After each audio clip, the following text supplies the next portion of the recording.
Dr. Roger Elmer of Advanced Neurospinal Solutions, and today we're talking about the stress patterns, and we're talking particularly about the cortex and stress, which is the driver. Remember, there's three layers to the driver. You have the car, which is the spinal cord and brainstem, and it does all the reflexive systems. It makes things actually happen and work, and you don't have to think about it. It does its job on its own. You may have heard the term, he's brain dead. Well, that qualifies you to be a senator or a congressman. But in brain dead, the driver is dead, the car still works. So what we're looking at today is the three levels of the cortex that have an impact on stress, or that receive the stress or stressor. So in the cortex, we want to look at that having frequencies within the brain that are not strong enough to handle or to deal with or respond, that's the best term I like, to respond to stresses is causing angst or anxiety. I'll let that sit for a minute.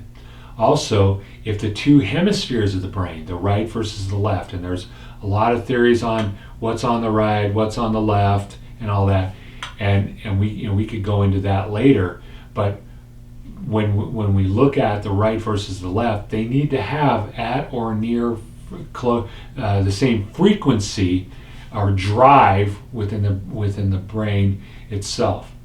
We call it the central integrative state of those cells. If we have a very weak side of the hemisphere, it in and of itself is a stress. It in and of itself creates that feeling of angst, or in the case of depression, an increase in that feeling of depression.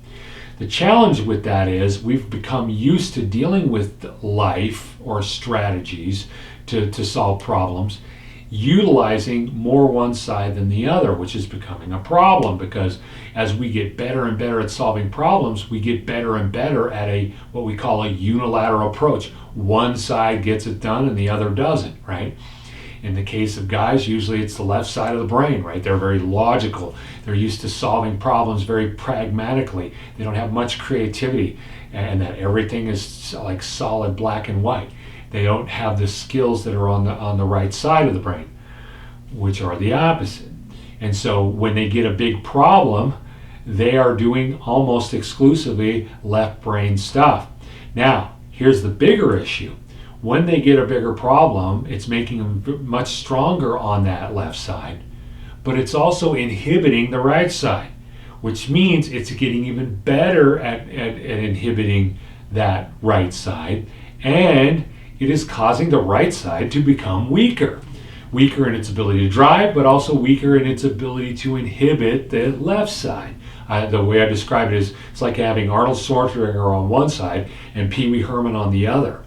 Arnold can exert his dominance, right? He can fire and he can inhibit Pee Wee easily. So then when we're trying to drive the right side of our brain, the Pee Wee Herman barely can get anything done, and he is totally inept, totally impotent in his ability to tell Arnold to shut up.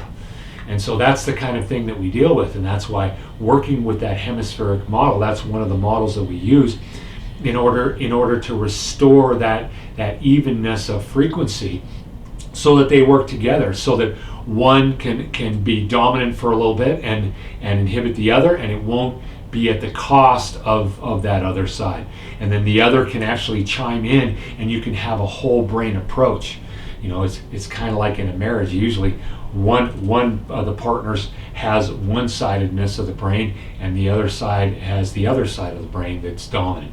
In my case, my wife has both sides dominant, and thank goodness she does, because I'm not gonna contribute. So, but in the case of the cortex, we need to realize that just having differences in frequencies within the cortex, or weakness within the frequencies, can create anxiety from the stresses that we experience, the load that's placed on it.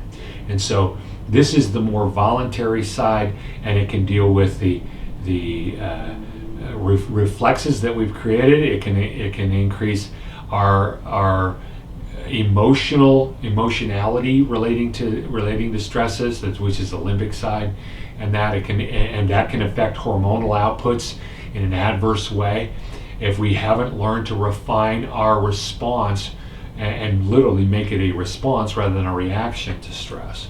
We're going to talk more about that from a physiological point of view. So hopefully that was helpful. And if you also in the cortex, we want to think of the cortex as a refiner, as an inhibitor. So it will refine all the other responses to stress, particularly the reflexogenic responses, so that they happen even in a more refined way. So anyway, Dr. Roger Elmer, Advanced Neurospinal Solutions. We're here when you're ready to take your life back. Thank you.